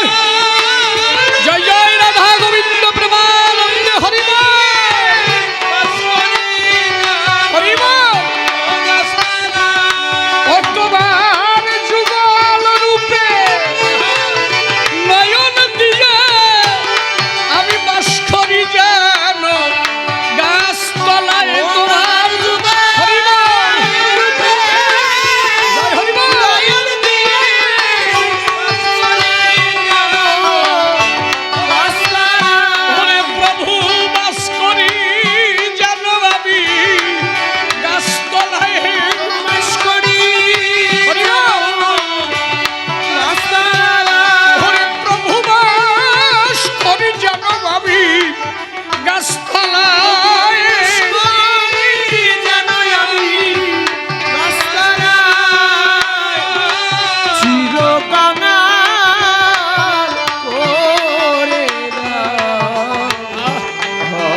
আমায় আবার যদি আবার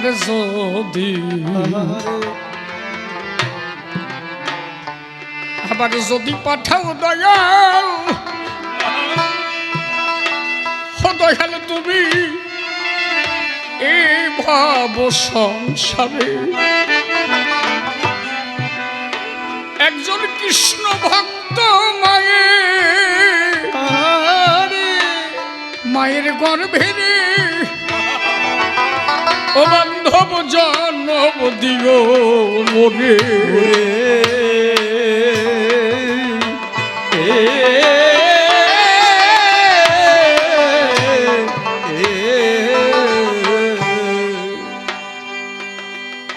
আবার যদি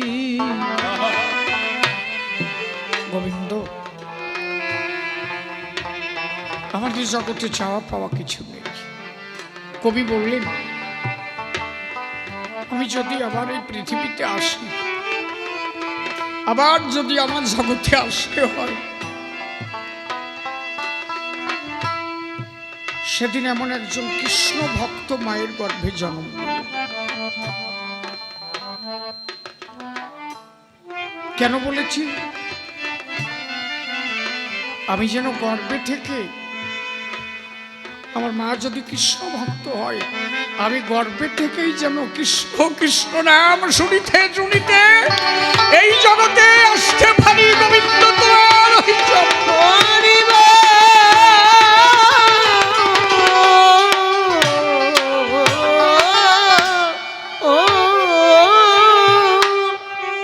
আবার যদি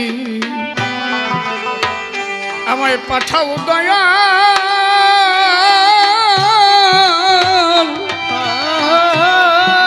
হে ভব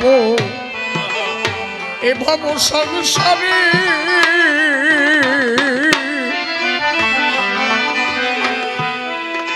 একজন কৃষ্ণ ভক্ত মায়ের গর্ভে রে,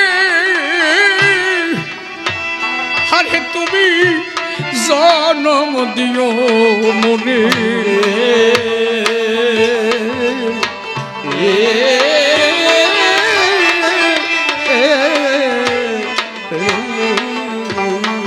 সেদিন আমি মুচি হয়ে ওরে সুচি হব গো।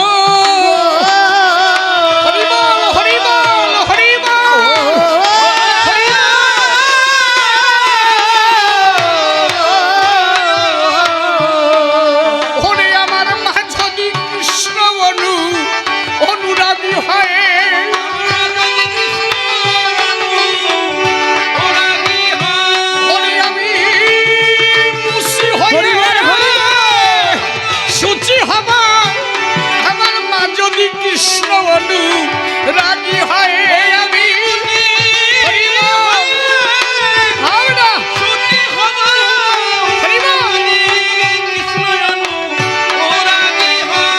আমার মাঝি কৃষ্ণ অনু রাগি হয়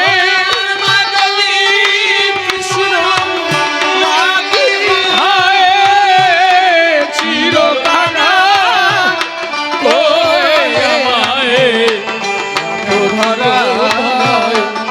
দয়াল মুরুগা চিরকানাল করে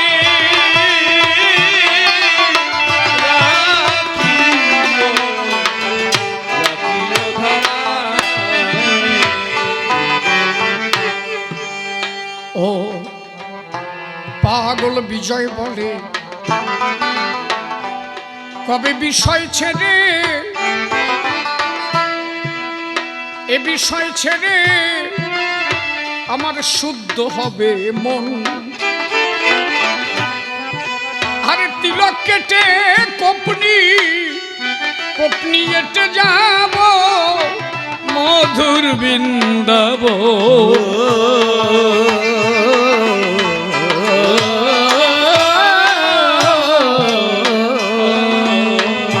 অকপে বোঝ গোপী হরে দয়া হবে গো। হরি বল জয় জয় রাধা গোবিন্দ প্রেম।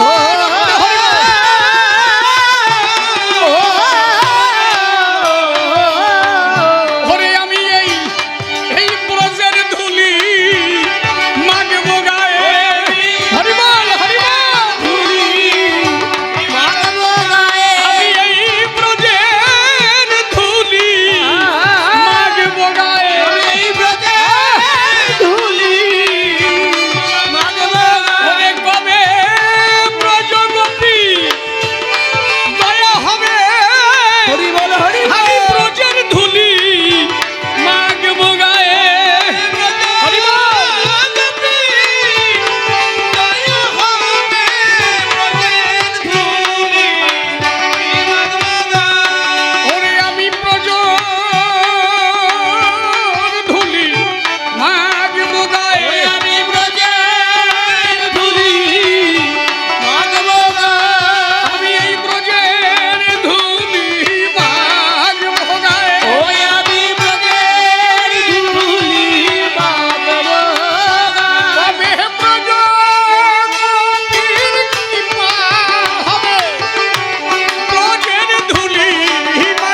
প্রভু আমি ধর্ম সভাস্থান, বিপক্ষেতে রামানন্দ শুনেছেন জ্ঞানীজন। বিভিন্নভাবে রামানন্দ প্রশ্ন করেছে দান, আমি এক এক করে ধরে ধরে তার দেব সমাধান। হরে রামানন্দ সভায় বলে গো,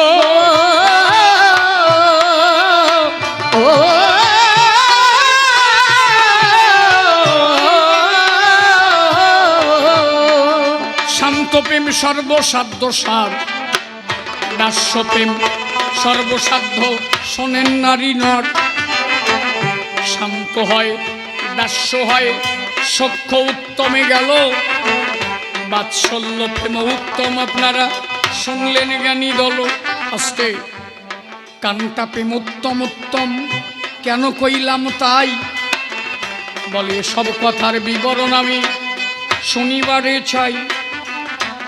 শান্ত দাস্য সখ্য বাৎসল্য আরো মধুর রতি, এর মধ্যে সর্বশ্রেষ্ঠ মধুর রতিতে বসতি।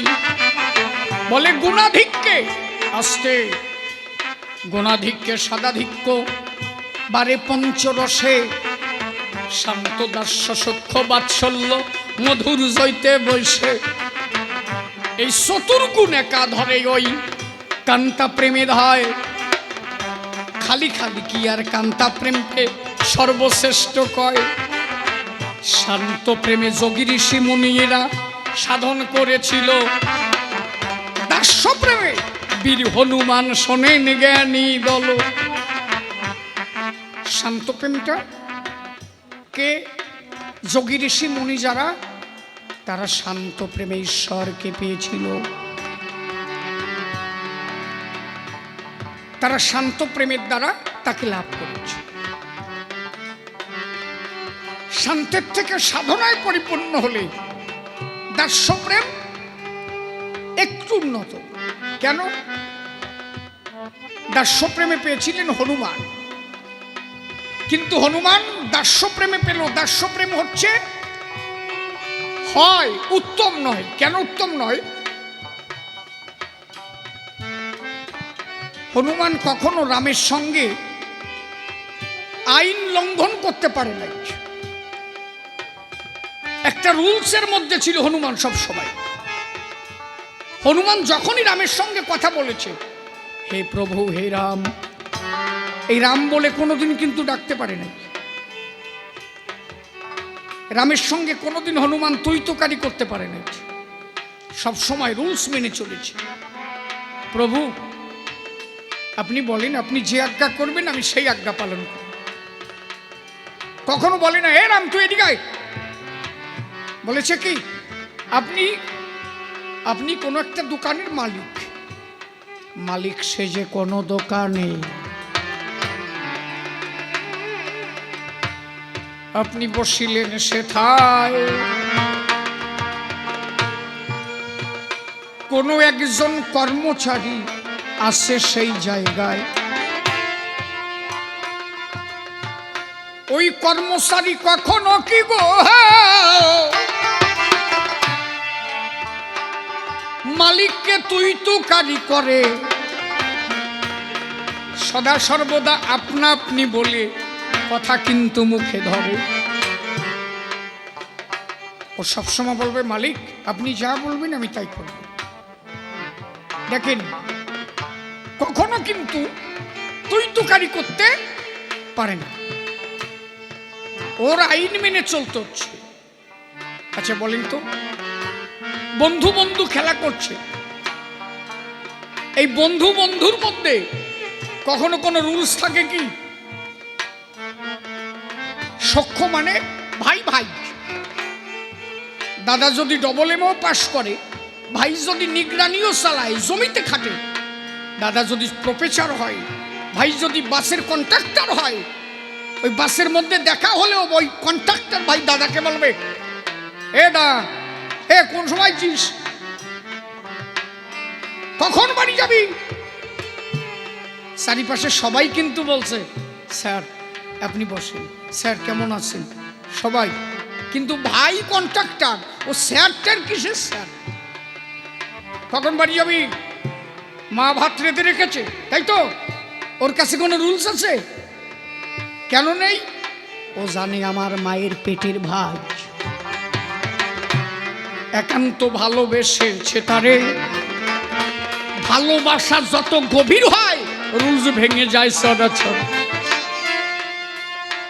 আপনি প্রথমে কোনো একটা কর্মচারী রাখলেন, দেখেন আপনি প্রথমে কাউকে কর্মচারী রাখলেন, সে আসা মাত্র আপনাকে তুই তুকারি করবে? হতে পারে? আগে তার ভালোবাসা আদায় করতে হবে। এই জন্য বলছে গুণাধিক্যে সাদাধিক্য আসতে, গুণাধিক্যে সাদাধিক্য বারে পঞ্চরসে, শান্ত দাস্য সখ্য বাৎসল্য মধুজ্জতে বসে। আপনি তরকারি রাঁধতেছেন, খালি একটু হলুদ দিয়ে রাঁধলেন, ভালো হবে? তাহলে কি করতে হবে? গুণ যত বাড়বে স্বাদ তত বাড়বে। একটু হলুদ দিলাম, এইবার একটু লবণ দিই, লবণ দিয়ে দিলাম, না না টেস্ট হবে না, এইবার দুটো জিরিয়ে ফেলায় দিই, হচ্ছে না, এবার একটু গরম মশলা দিই। গুণ যত বাড়বে স্বাদ তত বাড়বে। শান্ত প্রেম হচ্ছে প্রথম অবস্থা। আপনি গোবিন্দকে পুজো দিতে গেলেন, ফুল নিয়ে গিয়ে যাইয়েই সালি মারবেন, হবে? প্রথমে কি করতে হবে?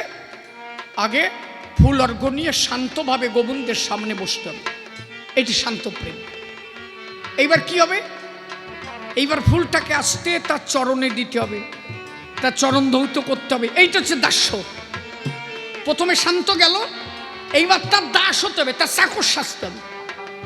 এইবার তার দাসত্ব করতে করতে তার দাসত্ব যদি ভালো লাগে তোমারে, সে যদি দেখে এইরকম দাস আমি চাই, তোমার দাসত্ব ভালো লাগলে হয়তো একদিন হাত ধরে বলবে, দাঁড়া, কিরে শুধু আমার খাওয়াই এই যাস, একদিনও তো তুই খাস না, আজকে আয় আমি তুই দুইজনে একসাথে খাই। তখন কিন্তু ভাই ভাই, তখন আর কিন্তু ও শুধু সারা জীবন পুজো দিয়ে গেল তা না। যখন মালিকের ভালো লাগবে, চাকর প্রত্যেক দিন মালিকের কাজ করে, কিন্তু ওই চাকর কাজ করতে করতে মালিকের যখন একান্ত আপন হয়ে গেল, মালিক একদিন বলল কি, দূর, প্রত্যেক দিন তুই একা খাস, কেন খাবি? এখন থেকে তোর আর ভাত আনতে হবে না, এত দূরে থাকিস কেন? এখন থেকে আমরা একসাথে সবাই থাকবো। হরি হরি হরি হরি। এক বিছনায় জায়গা দেয়, একই খাটে চাকরকে শোয়ায় রাখে, তখন কিন্তু চাকর নাই, ভাই ভাই কোলাকুলি হয়। আচ্ছা প্রথম যেদিন গেছিল সেই দিন কি কোলাকুলি হয়েছিল? কেন হয় নাই? কারণ তখন তার ভালোবাসা প্রকাশ পায় নাই। গুণ যত বাড়বে, বুঝছো না, আসতে মোটে বাজাস নেই, ছেড়ে দেবে, আসতে বাজাবি, দাবড়ায় পারিনি মোটে। একটা ছেলে বিয়ে করে বউ আনলো, বউটার চেহারা খুব ভালো। প্রথমে জোর কি ঠেকতেছিল, ওরে কি জিনিস পাইছি রে আমি, কমলা লেবুর মতো। দিন যত যাচ্ছে সোপা বাড়তিছে। এক মাস পরে ও বলতেছে কি, দোহাই ধম্মের বাড়ি যা, তুই চলে যা, আর থাকিস না, আর কয়েকদিন যদি তুই থাকিস আমি মরি এই যাবানি। মানে যত ওর গুণ বাড়তিছে তত ভাব আরম্ভ হচ্ছে। ভালোবাসার গুণ যত বাড়বে তত তার কাছে যাবে। তাহলে হনুমানের সঙ্গে রামের রুল ছিল, কিন্তু শ্রীরামের সঙ্গে কৃষ্ণের কোনো রুল ছিল না। সারা জীবন ফল পেরে দিলাম, আজকে আমার কাঁধে নিবি, ফল পেরে দিবি? বলে ঠিক আছে।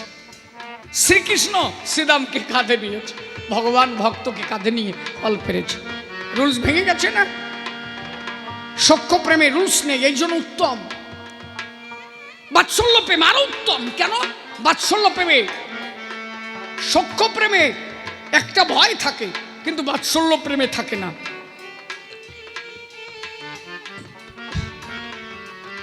বাৎসল্য প্রেমটা হচ্ছে মা এবং পুত্রের মধ্যে, মা এবং পুত্র। এই মাতা পুত্রের সম্পর্কের থেকে কান্তা প্রেম শ্রেষ্ঠ। মা ভালোবাসে, কৃষ্ণকে যশোদা ভালোবেসেছিল, তাই তো খেতে চাইলেও খাইয়ে দিয়েছে। আচ্ছা, পুত্র যখন বড় হয়ে যায় মা তারে নিয়ে ঘুমায়? কেন ঘুমায় না? জানে বড় হয়ে গেছে। একটা সময় আমার মা আমাকে কোলে করে নিয়ে শুয়ে আছে, আমি ল্যাংটা, মা প্রসব যন্ত্রণায় তার হয়তো ল্যাংটা থাকতে হয়েছে। আমি জানি ওই মায়ের গর্ভ থেকে আমি এসেছি, কিন্তু আমার যখন বয়স হয়ে গেল আর কোনোদিন মা আমার সঙ্গে কিন্তু বিবস্ত্র হয়ে আসেনি। কেন? তখন মায়ের লজ্জা ধরা পড়েছে। কিন্তু কান্তা প্রেমে গেলে এই লজ্জাটা আর থাকে না। লজ্জা, ঘৃণা, ভয় তিন থাকিতে নয়। কদমের ডালে বসন বাঁধিয়ে রেখেছে, রাধারানী এক হাত চেপে ধরে বসন চেয়েছে। গোবিন্দ বলছে, রাধে আমার কাছে লজ্জা আছে তোমার? দুটো হাত তোলো। বলে, আমি জানি তুমি কি চাও। গোবিন্দ বলল, রাধে তুমি একটু নয়ন মুদিয়ে দেখো তো আমি কোথায়। তুমি তো বাইরের বস্ত্র আটকে রেখেছো, তুমি দেখো তো আমার কাছে তোমার লজ্জা আছে নাকি। নয়ন মুদিয়া রাধারানী দেখে আমি যার জন্য লজ্জা নিবারণ করে বসন চেয়েছি সেই গোবিন্দ আমার হৃদয় মন্দিরে বসে আছে। তাহলে যিনি আমার হৃদয় মন্দিরের পাখি তার কাছে লজ্জা থাকে নাকি? দেখেছি কান্তা প্রেম, কান্তা কি? যেখানে গেলে ভক্ত ভগবানের পূর্ণ মিলন, জীবাত্মা পরমাত্মার মধুর মিলন। কান্তা শব্দ কি? কান্তা শব্দটাকে যদি সন্ধি বিচ্ছেদ করি, কায়া যোগ অন্ত কান্ত, কায়া যোগ অন্তা কান্তা। কায়া মানে দেহ, অন্ত মানে শেষ। যেখানে গেলে দেহ নাই, কায়া মানে দেহ, অন্ত মানে শেষ। যেখানে গেলে কোনো দেহ নাই, কে নারী কে পুরুষ এই দেহের কোনো সম্বন্ধ নেই। যেখানে গেলে জীবাত্মা পরমাত্মা গোবিন্দ, জীবাত্মা রাধারানী, রাধা গোবিন্দের পূর্ণভাবে মিলন ঘটে, সেইটাই কান্তা প্রেম। যেখানে গেলে থাকবে না লজ্জা, ঘৃণা, ভয়। তিনি যেমন এনেছেন আবার আমাকে তেমন যেতে হবে, তার কাছে কোনো লজ্জা, ঘৃণা, ভয় থাকে না। এই জন্য দাঁড়াইয়া বলি সবার ঠাই কান্তা প্রেমের উপরে সর্বশ্রেষ্ঠ নয়। কান্তা প্রেম দেখো সর্বশ্রেষ্ঠ হলো। আর কেন দাঁড়াইব ধর্মসভা তলো, দাঁড়াইয়া বলি আমি সর্বসভার ঠাই। ঠিক করে বলি, তবে আর বেশি কথা বলবো না, ছেড়ে দিয়ে যাব আমার কবির কল্পনা। এদিকেতে আছেন যত ভক্তগণ, বন্দনা করে যাই সবারই চরণ। এদিকেতে আছেন যত মাতৃ জাতি, আমি শিকলের চরণে জানাই প্রণতি। এরপরে বাবাজিমো সভাতে আসিবে, ও আর একটু কথা সভা মাঝে বলিবে। পুনরায় আমি এসে দিব দর্শন, অবশেষে দুইজনে হইবে মিলন। প্রথমবারে পর্যন্ত যাই ক্ষান্ত করি প্রেমানন্দে ভক্তবৃন্দে, বলো হরি হরি হরি হরি।